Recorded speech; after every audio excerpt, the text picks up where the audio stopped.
si nosotros tenemos que emprender, tenemos que asesorarnos porque los chelitos hay que invertirlos muy bien cuando vamos a hacer un negocio. Y para esto, la mejor de todos, aquí está nuestra economista, nuestra querida Liliana Rodríguez Álvarez, que viene a decirnos qué se puede hacer, emprender en la República Dominicana. ¿Cómo se hace? Hola Liliana, ¿cómo estás? Aparte de hermosa. Ay, gracias, Jenny, por ese cariño mutuo, recíproco. Feliz de estar aquí con ustedes, como siempre, compartiendo algunos datos y reflexiones. Y bueno, celebrando justamente la independencia, pues celebrar también a los independientes, a quienes deciden emprender, e iniciar ese camino. Realmente, una persona muy allegada a mí, pues yo le decía, bueno, ¿cuál sería el mejor consejo que tú le darías a una persona que va a emprender? Me dice, no emprender. Y yo, bueno, yo me caí para atrás y digo, bueno, la verdad es que por favor explícame. Yo sé que lo está diciendo de forma jocosa, pero explícame. Y bueno, realmente tiene sus retos. Realmente las empresas son las que generan los empleos y hay que defenderlas. Hay que defenderlas y hay que brindarles herramientas que puedan apoyarles. Entonces, la idea de hoy es brevemente, en un par de minutos, iniciar esta conversación, como bien dice Charlie, después continuarla, que siempre me ha encantado eso desde el principio del programa. Que veamos ciertos aspectos claves a la hora de emprender. Porque lo primero es que aquí en República Dominicana, cerca del 57% de los empleos son del sector informal. Tiene un contrato informal. Por tanto, hay que entender también de que hay ciertas precariedades que van relacionadas con eso, del tema de seguro de salud, de poder tener una remuneración decente. Pero aquí hay varios elementos que quisiera compartir. Lo primero es que antes de emprender, pensar cuál es la ventaja competitiva o comparativa que se tendría al lanzar ese negocio. Yo he comentado en varias ocasiones que no es que yo apoye las tasas abusivas que algunos prestamistas colocan los recursos, pero la realidad es que ellos atienden una necesidad que existe. Y ellos lo que dicen, bueno, yo no voy a competir con bancos, ni cerca, porque ofrecen otro tipo de tasa, captan recursos, pero hay una población que necesita recursos rápidos. Entonces, si la rapidez es lo que ellos están demandando, y que los bancos no le prestan. Déjame yo ofrecerles estos recursos, que ellos sean accesibles y que le lleguen rápidamente. Pero en general, y si uno se pone a pensar en programas de radio, programas de televisión, negocios que vendan temporalmente o de forma definitiva, tienen que pensar cuáles sus ventajas, si voy a lanzar hasta un ponche, qué me distingue propuesta de valor. Exacto, qué me distingue a mí de los demás. Entonces, pensar en eso, porque muchas veces podemos emprender y si no hay si no resuena en el mercado, pues puede ser que no prospere, ¿no? Pero primero el tema de la ventaja. Lo segundo es pensar siempre en un presupuesto.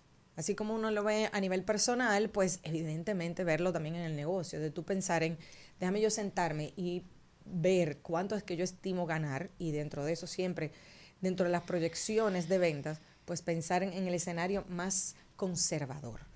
Si lo superaste, perfecto, pues esos son beneficios adicionales que tú no preveías. Pero para que, dependiendo de lo que tú proyectas ingresar, tú entonces planifiques tus gastos. Y la segunda parte del presupuesto es evidentemente pensar en los gastos y diferenciar qué son necesidades, qué son cosas que deseas que tenga el negocio, que pueden esperar, que van dentro de la marcha, que se van viendo en la marcha.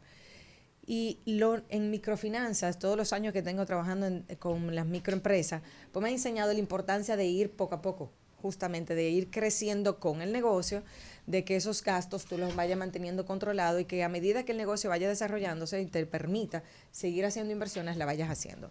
Otro elemento en tema de finanzas es de controlar los gastos. Y cuando ahí nos relacionamos, los negocios, y digo, realmente no es fácil emprender, incluso a título personal lo digo, no hay muchos elementos que hay que considerar. Cuando pensamos también en controlar gastos, hay que controlar los gastos financieros. Entonces, pensar ¿cuál es la diferencia entre una cuenta corriente y una cuenta de ahorro a nivel de gastos, de comisiones? También ahora han surgido las cuentas digitales que no te cobran comisiones ni el monto del balance mínimo, el cargo por balance mínimo. Entonces, eso te va generando un beneficio mensual, por poner ese ejemplo, que tú puedes aprovechar. como igual hacer indagar para poder controlar los gastos de cuáles son esos medios de pagos que te permiten a ti tener un mayor beneficio. Si tú quieres ofrecerle a tus clientes que puedan pagar con tarjetas de crédito, pero no es tanto el volumen, sino que muchos todavía te pagan con transferencia, entonces quizás no te asumas un gasto fijo de tener un contrato con una empresa de adquirencia, sino, o sea, Carnet, Visanet o Azul, sino que tú puedas tener un cargo por transacción.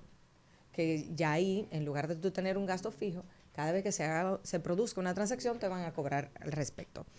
Siempre con los negocios hay que guardar pan para mayo. O sea, hay que tener un fondo de emergencia. Lo vimos incluso con la pandemia, muchos negocios que tenían, pues iban evolucionando, algunos que decían, bueno, ya finalmente estaba en número, estaba positivo, números azules, pues realmente tú dices, de repente me llegó la pandemia y se me fue todo abajo.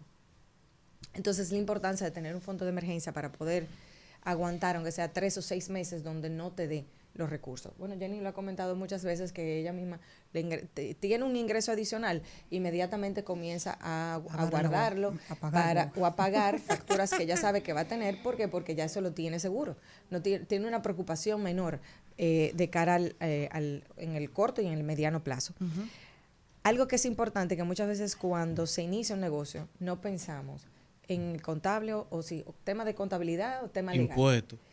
Tampoco. Exacto. Eso es lo último que uno piensa, hasta que llegue ese fuetazo. Que te quiebra el negocio. Que siempre llegue. Y realmente, y eso hasta yo misma en el camino, he ido viendo muchas cosas que existen que uno debe de conocer a profundidad para uno poder, como micro, pequeño, mediana empresa, poder tener un soporte.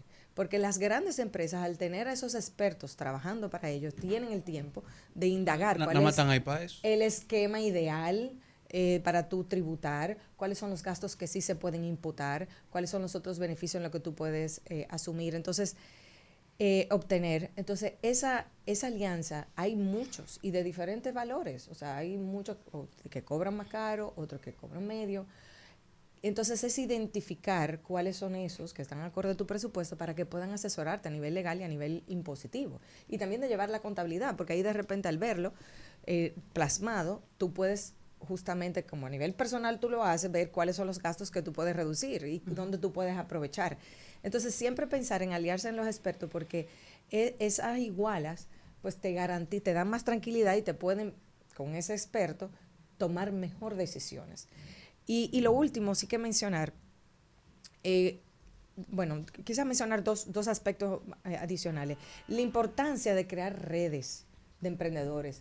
Así como nosotros vemos que hay asociaciones de empresarios, de grandes empresarios, pues yo creo que aquí sería genial que se pudiera pensar en esas asociaciones, así como hay asociaciones de colmaderos, uh-huh, pues pensar también en asociaciones de emprendedores, micro, pequeñas empresas, porque construir, por ejemplo, el listado de proveedores, eso es muy tedioso. Uh-huh. Gente que inician los negocios, comienzan a comprar en uno y otro sitio y después en la marcha que dice, óyeme, el dinero que me hubiese ahorrado si hace 10 meses hubiese sabido eso. Entonces, lo último ya es, para cerrar esto, una invitación que además de todo lo que hemos conversado, que siempre continúen educándose financieramente, porque los productos que existen hoy no son los mismos productos que existen hace un tiempo.